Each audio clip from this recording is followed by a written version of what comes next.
Você sabe escrever um poema?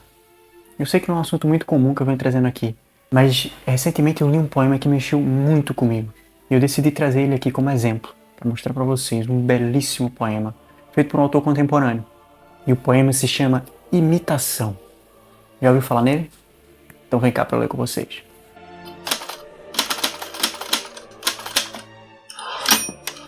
Fala pessoal, Vitor Unicés aqui do canal Antrofilosofia. Dessa vez com um vídeo um tanto quanto diferente do que eu estou acostumado a fazer. Algumas pessoas já sabem, eu até já comentei em alguns vídeos, que eu sou apaixonado por poesia. E eu estudo poesia há algum tempo, mas sou somente um mero estudante. Não tenho muitas pretensões com isso. E por isso que eu evito até fazer muitos comentários sobre poemas diversos. Por muitas vezes ter dificuldade de alcançar o poema como um todo. E isso requer muito tempo de leitura e tudo mais. E eu me deparei com esse poema faz 2 dias, acho que foi 2 dias, do dia que eu tô gravando agora, né? E ele mexeu tanto comigo que eu tive a vontade de fazer isso.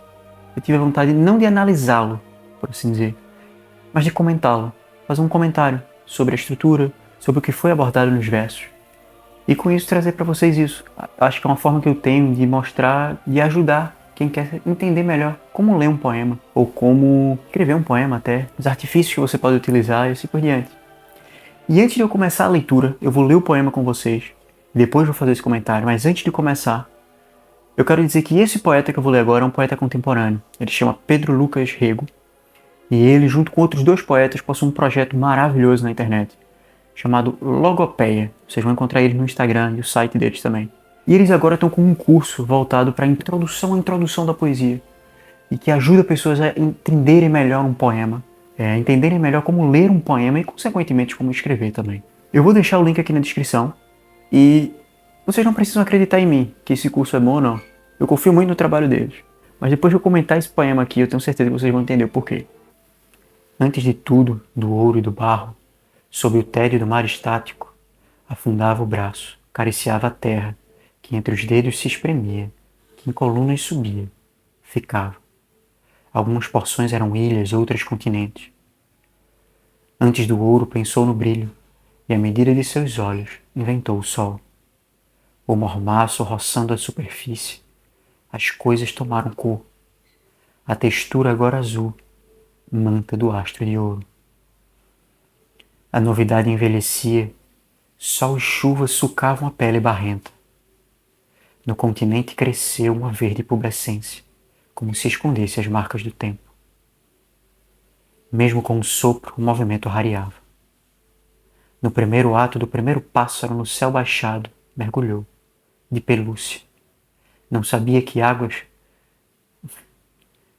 De pelúcia. Não sabia que água lhe pesava paina, pois não podia levantar voo.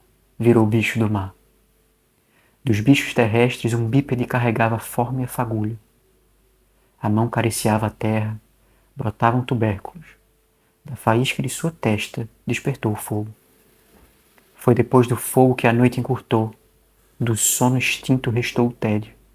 Sopravam o verbo, dobravam o abstrato, e a simetria da forma foram falseando.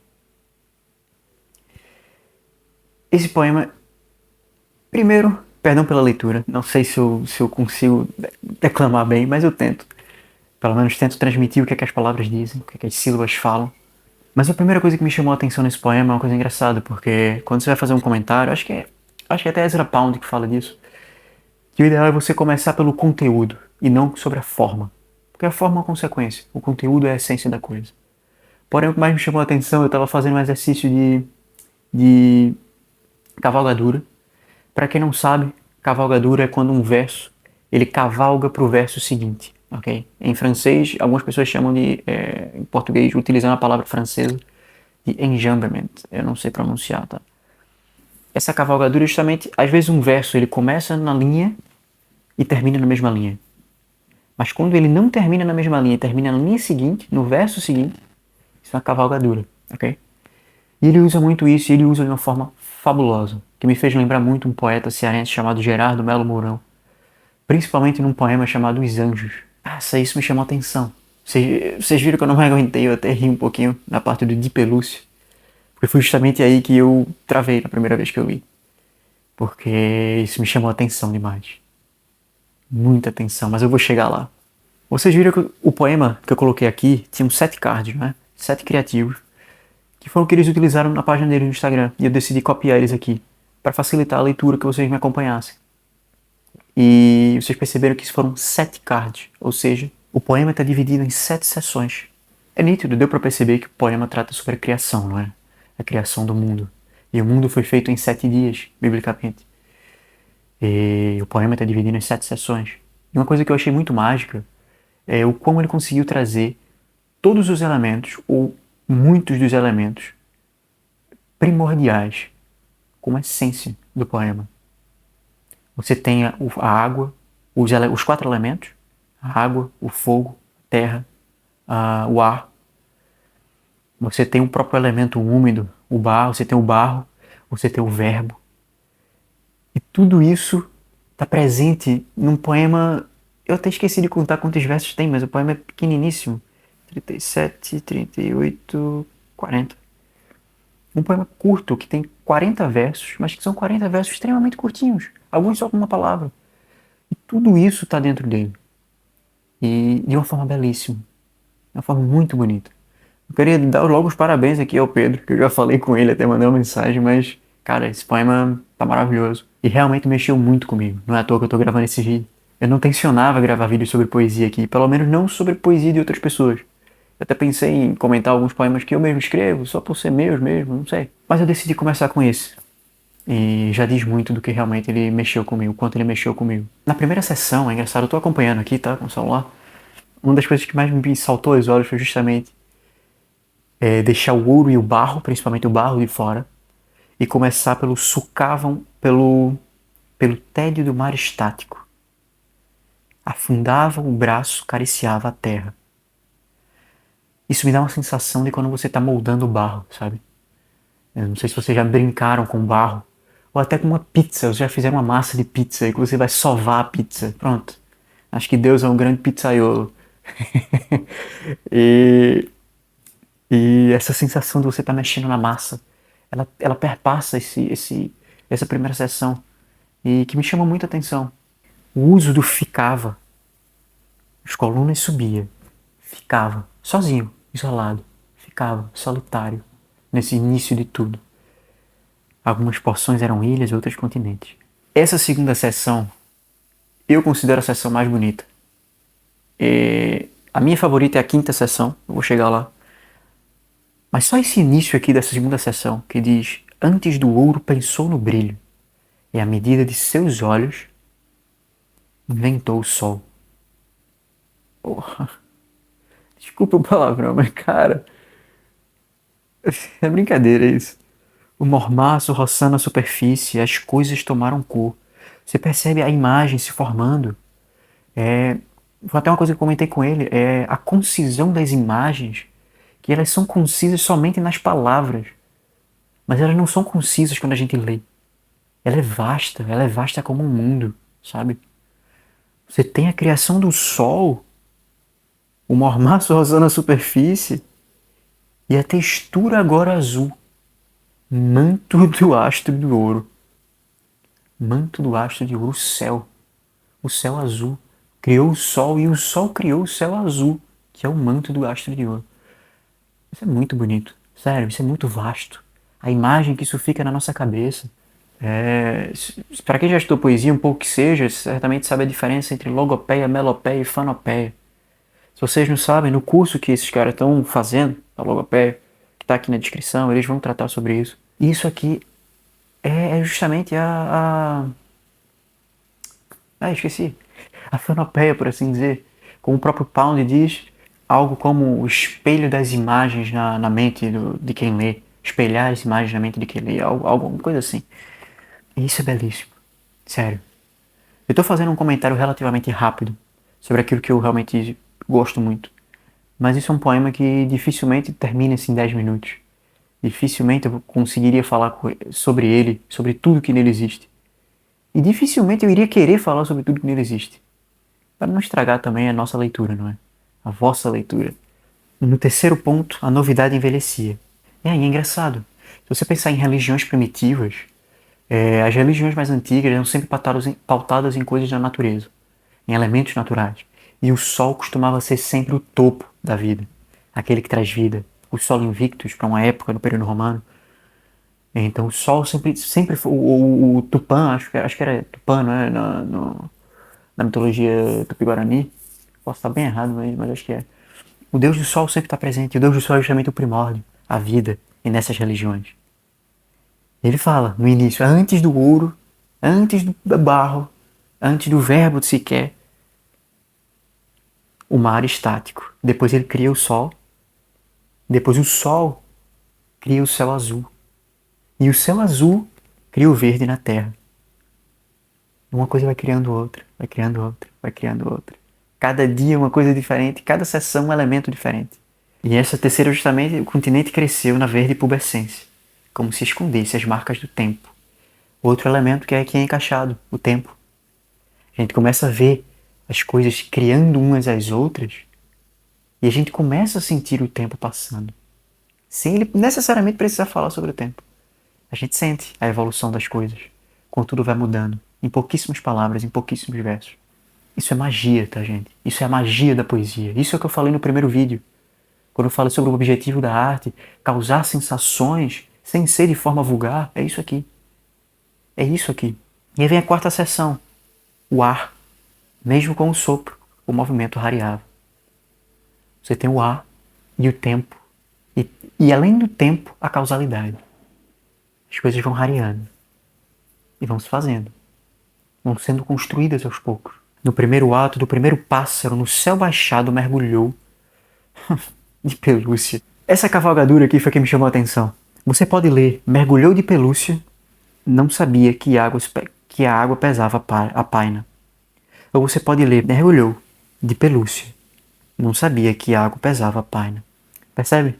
Você pode ler tanto na horizontal como na vertical e ele vai continuar significando a mesma coisa. Por isso que eu falei que eu amo de Gerardo no poema Os Anjos. Eu até publiquei esse poema uma vez no Instagram do Antrofilosofia. Pois não podia levantar voo, virou bicho do mar. Vocês já lavaram um bicho de pelúcia em casa? Mergulharam ele todo na água e depois puxaram. O peso que ele fica. Você consegue sentir a textura desses versos, a textura dessa seção. Me lembra muito uma pintura que no meio dela tem tinta em excesso, sabe? E que você só de olhar consegue ver que aquele ponto está mais pesado que o resto. Só pela quantidade de tinta, pela quantidade de coisa que está ali. Pela quantidade de água que está na penugem do pássaro. E é lindo porque ele não morre. Ele vira um bicho do mar. E na seção seguinte ele já evolui. Não é um bicho do mar, mas dos bichos terrestres. E dos bichos terrestres, o bípede segurava o fogo, a forma e a fagulha. Da faísca de sua testa despertou o fogo. Da faísca de sua testa despertou o fogo. Gerardo costuma dizer na criação de um poema nós deveríamos tolher os adjetivos dos poemas. Realmente tolher sem adjetivo nenhum. No máximo como uma consequência da virtude do poema, da virtude daquilo que o poema causa, vem um adjetivo no fim. Só que para comentar esse poema eu não consigo não adjetivá-lo. Ainda bem que eu não estou criando um poema, só estou comentando. E aí nessa sexta sessão vem o próprio ser humano criando. E aí você já começa a ver o quão ele começa a se interligar com o título. O título é imitação. Tá? E isso para mim fica muito claro na última sessão. Porque ele diz, e a simetria da forma foram falseando. É engraçado, eu confesso que eu não entendi muito bem o porquê dessa quantidade de Fs seguidas. Existe um motivo, existe essa literação da forma foram falseando. Uma coisa que me remete muito, sendo muito sincero, é isso aqui. Esse som que uma coisa faz quando raspa na outra. Como se as coisas fossem se moldando. Me remete muito isso. Eu não sei se é isso, realmente não sei. Mas as coisas foram falseando. O ser humano começou a criar as coisas. E é justamente nessa última sessão que a gente percebe que o poema não trata somente sobre a criação, pelo menos não no sentido convencional. Tem algo mais por trás dele. Nesse primeiro verso a gente percebe logo, Foi depois do fogo que a noite encurtou. E a partir daqui eu não vou falar nada sobre isso. Eu acho que esse é o elemento mais belo que tem aqui nesse poema e eu vou deixar isso pra vocês. Mas é engraçado. E quando ele diz que sopravam o verbo, dobravam o abstrato, eu só consigo imaginar uma coisa. E que vai perder e vai fazer com que esse poema perca completamente a magia. É ele, o poeta, de madrugada, tentando dormir sem conseguir, escrevendo um poema. É a única coisa que eu consigo imaginar. Quer dizer, a única não. Mas se eu quisesse tentar transmitir uma certa realidade a esse poema, a esses versos em específico, eu diria que é isso. Porque isso acontece muito comigo, pelo menos. Enfim, o tédio da noite. E por que imitação? E novamente, eu posso estar muito errado, mas eu não acho que eu esteja. Se vocês acompanham o canal aqui já há algum tempo, vocês acompanharam o terceiro vídeo que eu fiz. Que inclusive eu até citei um texto feito pelo pessoal da Logopeia. Um comentário que eles fizeram sobre a poesia da Ruth Kaur. Eu estava falando justamente da ideia de mimesis para Platão e para Aristóteles. Mimesis é uma palavra que significa imitação. Se você quiser entender, eu aconselho a assistir esse vídeo que eu vou deixar aqui em cima. E aí você consegue perceber elementos de filosofia entrelaçando o texto. Você consegue perceber a essência da vida, elementos religiosos, bíblicos perpassando o texto. Você consegue perceber uma série de coisas que foram utilizadas, de aliteração, de estrutura de cavalgadura, de metáforas. Nossa, as metáforas aqui estão tão únicas, tão únicas, tão únicas. Elas estão tão únicas que eu vou dizer em primeira mão que eu escrevi um poema por causa desse poema, Pedro. Eu não contei isso a ele. Na verdade, eu estruturei um poema que eu tinha feito com base na estrutura do seu, porque realmente mexeu muito com as minhas estruturas. Como eu disse, o comentário não vai ser um comentário que eu vou aprofundar tudo. Eu espero que vocês tenham gostado muito desse poema, porque ele mexe muito comigo. Lembrando, eu estou deixando aqui na descrição o link do curso que esse poeta, junto com outros dois, estão produzindo através da página da Logopeia. E para além disso, eu vou deixar o link do poema deles. Eu ainda pretendo fazer um texto sobre esse poema, não sei se vou fazer. Se eu fizer e você está assistindo esse vídeo depois que eu publiquei, talvez ele esteja aqui na descrição, talvez não. Mas é isso, eu espero que vocês tenham percebido um pouco da capacidade que um poema pode carregar, da maravilha que um poema pode ser. Tem tantas partes aqui que ele podia ter feito de forma tão óbvia. Por que dizer, à medida de seus olhos inventou o sol? Ele podia só ter dito, o sol foi criado. Mas não tem poesia nisso. Não tem poesia. No continente cresceu a velha pubescência. Ele podia ter falado, as árvores começaram a surgir. E aí? Mas não tem poesia. E esse é um grande problema. 99% das pessoas que se dizem poetas e produzem poemas hoje em dia cai no erro. Cai no erro de falar o óbvio de forma óbvia. Ele aqui está falando coisas óbvias. Ele aqui está falando de coisas que a gente já sabe, a gente já conhece. Mas a gente não conhece desse jeito. A gente não enxerga desse jeito necessariamente. Não enxerga com os olhos do poeta. Então é isso. Eu espero realmente que vocês tenham gostado. E vejo vocês no próximo vídeo. Valeu!